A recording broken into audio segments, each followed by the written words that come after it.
अस्सलाम वालेकुम।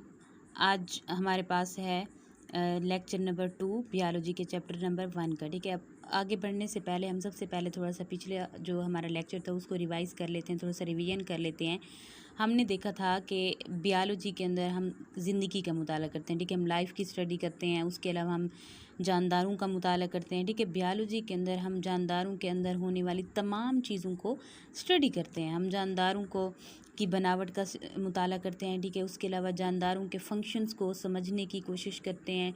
अब ये बहुत ही इंटरेस्टिंग सब्जेक्ट था। ठीक है, हमने ये देखा था कि ये क्या करता है, हमें लाइफ के रिलेटेड अवेयरनेस देता है। ठीक है, और लफ्ज़ जो बियोलॉजी था, ठीक है, बियोलॉजी दो यूनानी अल्फाज का मजमुआ था। एक हमारे पास है बायो और दूसरा था लोगोस। ठीक है, बायो का मतलब होता है कि लाइफ यानी कि ज़िंदगी, और लोगोस का मतलब होता है थाट या रीजनिंग। ठीक है, यानी कि ज़िंदगी की सोच के मुतालिक, ठीक है, उसकी रीज़निंग के मुतालिक हम जो स्टडी करते हैं उसे हम कहते हैं बियोलॉजी। ठीक है, बियोलॉजी को स्टडी करने से पहले हमने थोड़ा सा साइंस की डेफिनेशन को देखा था कि साइंस क्या होती है। हमने बोला था कि साइंस एक ऐसा इल्म है जो इंसान को इस दुनिया और उसके अंदर मौजूद तमाम चीज़ों के बारे में मालूमात फराहम करती है। और साइंस एक ऐसा इल्म है जिसके ज़रिए हम अपने इर्द गिर्द होने वाली तमाम तब्दीलियों को समझने की कोशिश करते हैं। ठीक है ना। अब इसके अंदर क्या होता है कि जो बेसिक हमारे पास की पॉइंट्स है वो था ऑब्जर्वेशन। ठीक है, ऑब्जर्वेशन के बाद एक्सपेरिमेंट, उसके बाद लॉजिकल कंक्लूजन और प्रिंसिपल ऑफ नेचर था। ठीक है, ये हमारे सारे के सारे की वर्ड्स थे जो हमने उसकी डेफिनेशन के अंदर देखे थे। अब ऑब्जर्वेशन का मतलब क्या होता है कि अपनी आंखों से देखना। ठीक है, अपनी आंखों से देखना, अपने हाथों से किसी चीज़ को महसूस करना, और अपनी ज़बान से किसी भी चीज़ का जायका चखना, और नाक से किसी भी चीज़ की खुशबू को या बदबू को सूंघना। ठीक है ना, और जिल्द के ज़रिए, हाथों के ज़रिए किसी चीज़ को महसूस करना। ठीक है, कानों से किसी की बात को सुनना, कुछ भी सुनना। ठीक है, तो ये क्या था, यानी कि ये जो 5 सेंसेस हैं इनको यूटिलाइज़ करना, इनको इस्तेमाल में लाना क्या कहलाता है, ऑब्जर्वेशन कहलाता है। आज हम नेक्स्ट पढ़ने जा रहे हैं ब्रांचेस ऑफ बियोलॉजी। ठीक है, जो बिग डिवीजन थी बियोलॉजी की वो तो हमने कल पढ़ ली थी कि बियोलॉजी एक वसी, एक ब्रॉड सब्जेक्ट है जिसको हम अकेला ऐसे स्टडी नहीं कर सकते। उसको स्टडी करने के लिए हम क्या करते हैं कि ब्रांचेस के अंदर या उसको शाखों के अंदर डिवाइड कर देते हैं। ठीक है, अब ब्रांचेस कौन सी हैं, हम सबसे पहले हमारे पास होगी। ठीक है, हम जो स्टडी करेंगे इसके अंदर, इस आज के लेक्चर के अंदर, वो है morphology, anatomy, physiology, genetics, sociobiology, parasitology, cell biology, histology, embryology, ecology, biotechnology और टेक्सानोमी। ठीक है, हम 1 बाय 1 इन सब के बारे में स्टडी करेंगे आज। ठीक है, कि ये बियोलॉजी की कौन सी ब्रांचेस, हम इनके अंदर किस चीज़ के बारे में स्टडी करते हैं। हम सबसे पहले हमारे पास है मॉर्फोलॉजी। ठीक है, अब मॉर्फोलॉजी को अगर हम देखें तो मॉर्फोलॉजी की अगर बात की जाए तो मॉर्फ का जो लफ्ज़ है वो फॉर्म, ठीक है, फॉर्म या स्ट्रक्चर के लिए इस्तेमाल किया जाता है। ठीक है, बियोलॉजी की वो शाख जिसके अंदर हम जानदार की बनावट का मुताला करते हैं, ठीक है, उसे हम कहते हैं मॉर्फोलॉजी। यानी कि हम कैसे डिफ़ाइन करेंगे, the branch of biology which deals with the form और स्ट्रक्चर ऑफ लिविंग ऑर्गेनिज्म। ठीक है, बियोलॉजी की वो शाख जिसके अंदर हम जानदारों की फार्म या उसकी स्ट्रक्चर के बारे में स्टडी करते हैं उसे हम कहते हैं मॉर्फोलॉजी। अब स्टूडेंट्स जानदारों की बनावट का मुताला करते हैं। ठीक है, अब स्टूडेंट्स देखें, हम मुताला करते हैं जानदारों की बनावट का दो सतहों पर। एक अंदरूनी सतह पर मुताला किया जा सकता है, उसकी स्टडी की जा सकती है, दूसरी अंदरूनी सतह पर। ठीक है, एक अंदरूनी और दूसरी उसकी बैरूनी सतह पर हम उसकी स्टडी कर सकते हैं। ठीक है, अगर हम जिस्म की बैरूनी सतह से उसको ऑब्ज़र्व करें, ठीक है, किया जाए किसी भी चीज़ को, तो उसे हम कहेंगे कि एक्सटर्नल, ठीक है, स्ट्रक्चर को अगर हम स्टडी करते हैं तो ये अगर हम जिस्म की बैरूनी सतह से उसको ऑब्ज़र्व किया जाए, ठीक है, यानी कि उसके एक्सटर्नल स्ट्रक्चर को, तो हम उसे कहेंगे कि ये हमारे पास क्या है, एक्सटर्नल मॉर्फोलॉजी है। लेकिन अगर हम इंटरनल स्ट्रक्चर को स्टडी करते हैं तो उसको हम कहते हैं कि इंटरनल मॉर्फोलॉजी। ठीक है ना, तो ये क्या थी हमारे पास ओवरऑल मॉर्फोलॉजी की डेफिनेशन। हम इसको डिफाइन कैसे करेंगे, the branch of biology which deals with the form और स्ट्रक्चर ऑफ लिविंग ऑर्गेनिज्म। ठीक है, नेक्स्ट हमारे पास जो है एनाटॉमी।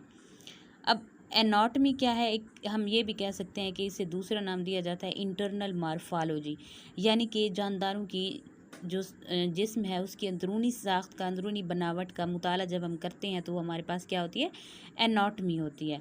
अब एनाटॉमी को हम कैसे डिफ़ाइन करते हैं कि anatomy is basically the branch of biology which deals with the study of internal form of और स्ट्रक्चर ऑफ लिविंग ऑर्गेनिज्म। ठीक है, दोबारा से मैं इसकी डेफिनेशन को रिपीट कर रही हूँ कि anatomy is basically the branch of biology which deals with the study of internal form और स्ट्रक्चर ऑफ लिविंग ऑर्गेनिज्म। ठीक है, जानदारों की बनावट का अंदरूनी जो मुताला होता है, ठीक है, दरअसल वो कहलाता है एनाटॉमी। ठीक है, अब हमारे पास जो थर्ड नंबर पे एक और ब्रांच है वो है फिजियोलॉजी। ठीक है, फिजियोलॉजी भी क्या है, ये बायोलॉजी की एक ब्रांच होती है फिजियोलॉजी। ठीक है, अब फिज़िक्स का लफ्ज़ इस्तेमाल होता है साइंस की इस ब्रांच के लिए, ठीक है, जिसमें हम मैटर और एनर्जी के रिलेशन को स्टडी करते हैं। ठीक है, मैकेनिक्स को स्टडी करते हैं, मूवमेंट्स को स्टडी करते हैं, उसके अलावा नक्लो हरकत की स्टडी करते हैं। ठीक है, और फिजियोलॉजी का मतलब है कि जानदारों के जिस्म में होने वाले तमाम के तमाम फंक्शंस, ठीक है,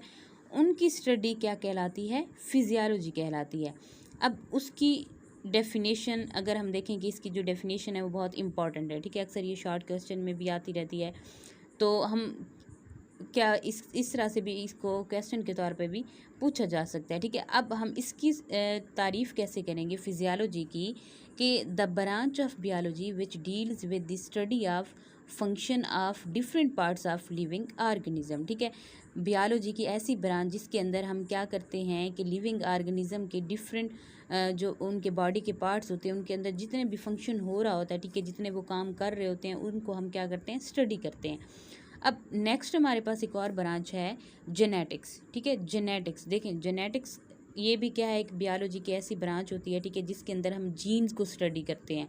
अब इनहेरिटेंस में इनके रोल को स्टडी करते हैं। ठीक है, ये भी इम्पॉर्टेंट क्वेश्चन है। ठीक है, शॉर्ट क्वेश्चन है जो कि पूछा जा सकता है। आप इसको डिफ़ाइन कैसे करेंगे, ठीक है, आप इसे यूँ डिफ़ाइन करेंगे कि the branch of biology which deals with the study of genes and role in inheritance. ठीक है, अब इनहेरिटेंस के लिए अगर हम देखें कि सबसे पहले हम जीन्स को देखते हैं। ठीक है, जीन्स क्या हैं, genes are the basic unit of DNA. ठीक है, जो जीन्स हैं वो डीएनए के बेसिक यूनिट होते हैं। अब डीएनए किसका एब्रीवेशन है, डीऑक्सी राइबो न्यूक्लिक एसिड। ठीक है, अब डीऑक्सी राइबो न्यूक्लिक एसिड को हम दूसरे लफ्ज़ों में हेरिडिटरी मटेरियल भी कहते हैं। ठीक है, यानी कि विरासी मादा भी कहा जाता है।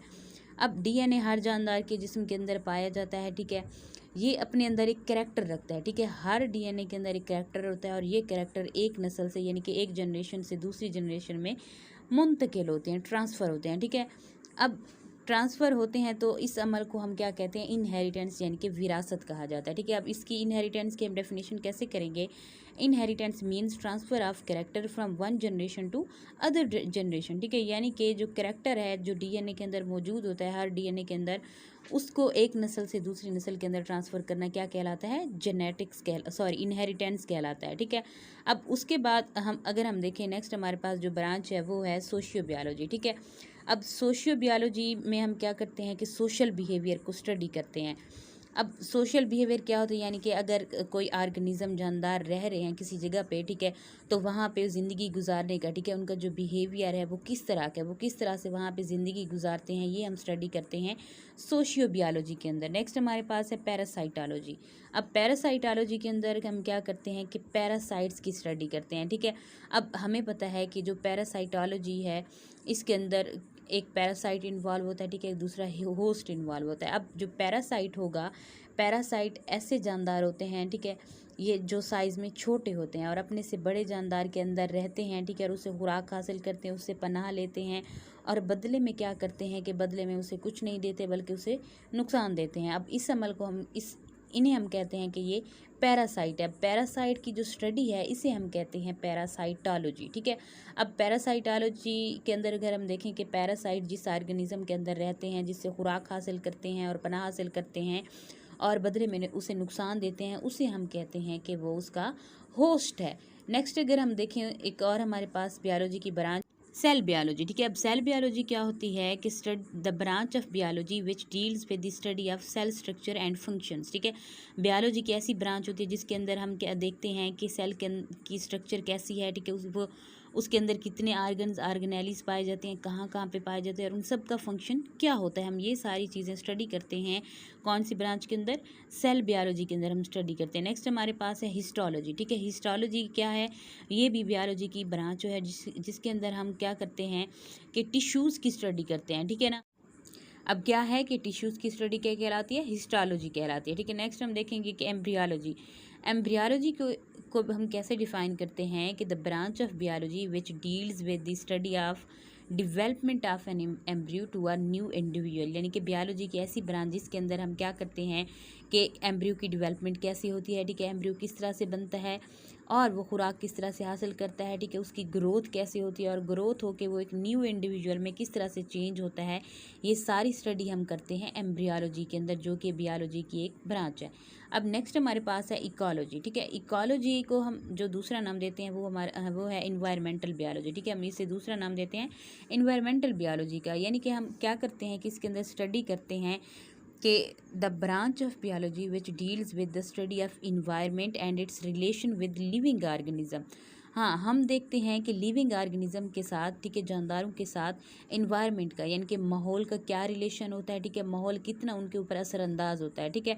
अब हम यानी कि हम ये देखेंगे कि उसके इन्वायरमेंट के कितने, हम उसकी इन्वायरमेंट की डेफिनेशन देखेंगे, इकोसिस्टम क्या होता है, ठीक है। इकोसिस्टम का हमें पता है कि इकोसिस्टम कैसे बनता है, ठीक है, जब इंटरेक्शन होता है लिविंग ऑर्गेनिज्म, ठीक है, लिविंग कंपोनेंट्स और नॉन लिविंग कंपोनेंट्स या नॉन लिविंग ऑर्गेनिज्म का, तो जो चीज़ हमें हासिल होती है उसे हम कहते हैं इकोसिस्टम। अब इकोसिस्टम के अंदर हमने अगर हम देखें तो उसके टू कंपोनेंट्स होते हैं, ठीक है। एक हमारे पास होते हैं बायोटिक कंपोनेंट्स और दूसरे होते हैं ए बायोटिक कंपोनेंट्स। अब बायोटिक कंपोनेंट्स को हम लिविंग कंपोनेंट्स भी कहते हैं, ठीक है। फॉर एग्जांपल हमारे पास जैसे प्रोड्यूसर है, कंज्यूमर है और डिकम्पोजर, ये सारे के सारे बायोटिक कंपोनेंट्स हैं। और दूसरे नंबर पे हमारे पास जो कंपोनेंट होते हैं वो होते हैं ए बायोटिक कंपोनेंट्स। अब ए बायोटिक कंपोनेंट्स ऐसे कंपोनेंट हैं जिन्हें हम कहते हैं कि ये नॉन लिविंग है, यानी कि बेजान। अब उनके अंदर हमें पता है कि एयर है, वाटर है, टेम्परेचर है, सॉइल है, ठीक है, ये सारे के सारे नॉन लिविंग कंपोनेंट। अब ये सारी स्टडी हम किस ब्रांच में करते हैं, इकोलॉजी के अंदर करते हैं।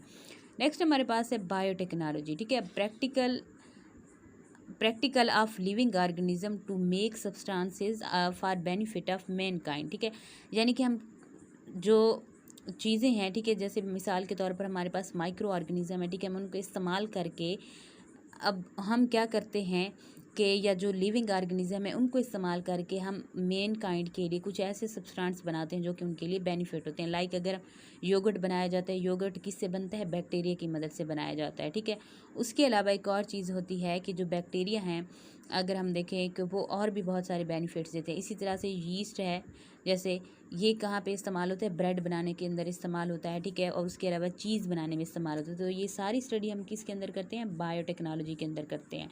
अब नेक्स्ट हमारे पास है टेक्सोनोमी। टेक्सोनोमी में क्या होता है कि अब इस अगर हम देखें कि इस दुनिया के अंदर हज़ारों क्या, करोड़ों क्या, लाखों क्या, अरबों खरबों की तादाद में प्लांट्स मौजूद होते हैं, ठीक है। हर एक का डिफरेंट ग्रुप होता है, डिफरेंट उसकी स्पीशीज़ होती हैं, ठीक है, उनके डिफरेंट नेम्स होते हैं। कुछ ऐसे प्लांट्स भी होते हैं जिनके दरमियान सिमिलैरिटीज़ होती हैं, कुछ प्लांट्स ऐसे भी होते हैं जिनके दरमियान में डिफरेंसेस होते हैं। अब सिमिलैरिटीज़ और डिफरेंसेस की बेस पे हम जब क्या करते हैं कि किसी भी ऑर्गेनिज़म्स को हम क्या करते हैं कि क्लासीफाई करते हैं, उनको ग्रुप्स के अंदर डिवाइड कर देते हैं, तो ये हमारे पास क्या होगी, टेक्सानोमी होगी, ठीक है। यानी कि हम टेक्सानोमी को कैसे डिफाइन करेंगे कि the branch of biology which deals with the study of classification and naming of living organism, ठीक है। बियोलॉजी की ऐसी ब्रांच जिसके अंदर हम जानदारों की क्लासिफिकेशन करते हैं, यानी कि जमात बंदी करते हैं, ग्रोह बंदी करते हैं और उनके नाम रखते हैं, ये हमारे पास होती है टेक्सानोमी, ठीक है। आई होप सो कि आपको मेरा लेक्चर अच्छा लगा होगा। अगर अच्छा लगा होगा तो काइंडली सब्सक्राइब कीजिएगा, लाइक कीजिएगा। Thank you.